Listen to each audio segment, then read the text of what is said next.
Since antiquity, deaf people have been discriminated. They were associated to mental retardation, and thus they were declared as juridically incapable, considered as unwise people, deserving of compassion but not deserving to receive instruction because they didn't know the spoken language. However, at the time, deaf people, in order to communicate each other, invented forms of communication based on gestures which were handed down, but were not sufficient for hearing persons to reconsider deafness. The turning point took place at the beginning of 16th century, when we finally understood that deaf people were mute because of their deafness and not because they suffered of mental retardation. Therefore, it was convincible to educate them. They started to be educated, but this was totally exceptional. Indeed, only the richest and generally enabled families were able to employ a private teacher to educate a deaf child. The education of a deaf child was essential to allow him to inherit the family property, the enabled titles, and perform high-ranking positions. Among the main teachers, we can mention the Spanish Pedro Ponce de León and Juan Pablo Bonet, who wrote the first book about the education of deaf people.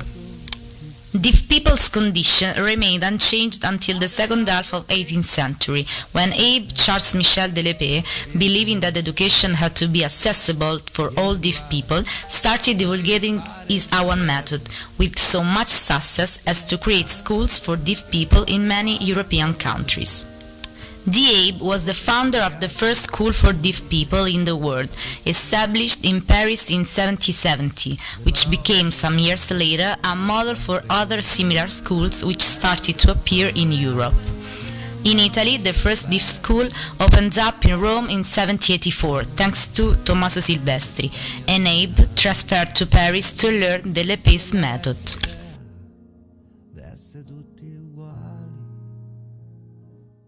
Deafness is a partial or total inability to hear, and it may have congenital causes, or most often it may occur after the birth.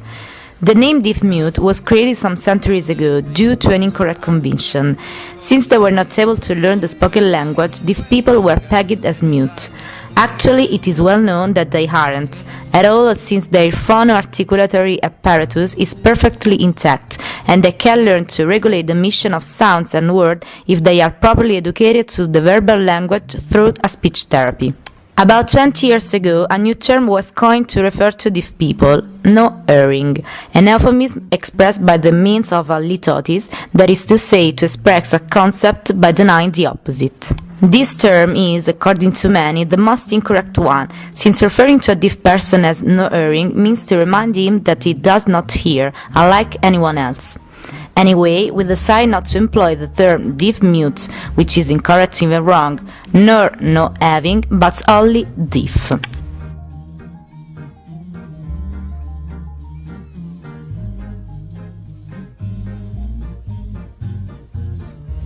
In each country we find communities of deaf people who employ the signs and many varieties of languages.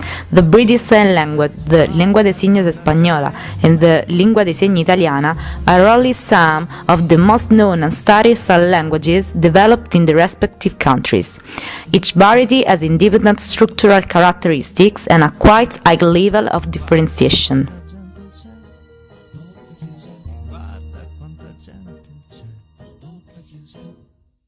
The Italian Sign Language is the language adopted by the Italian deaf people who identify themselves as members of a minority, non-territorial community based on affirmation of a linguistic identity.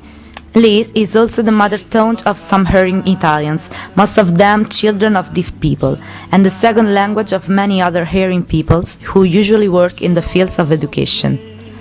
People who express messages in sign language are called signing people. This spontaneously rose up, and it is composed by visual sign communication involving the upper body parts, in particular head, face and shoulders. Similarly to the grammar parameters, the non-manual elements, called oral elements, can have a distinctive function, in particular the facial expression, chest and shoulder position and the mouth position.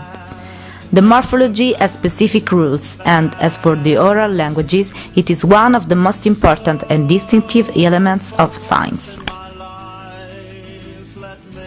British Sign Language is a visual sign language without a conventional written form. Its grammar is characterized by facial expressions and body movements, which express the meaning. Sign language can differ from one country to another, even the country where English is the first language. For instance, British Sign Language is different from American Sign Language and from Irish Sign Language.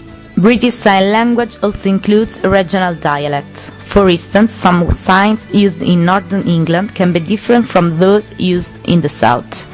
Within some regions, it is possible to find also local signs that can be classified as jargon. A kind of sentence structure is called topic-comma structure.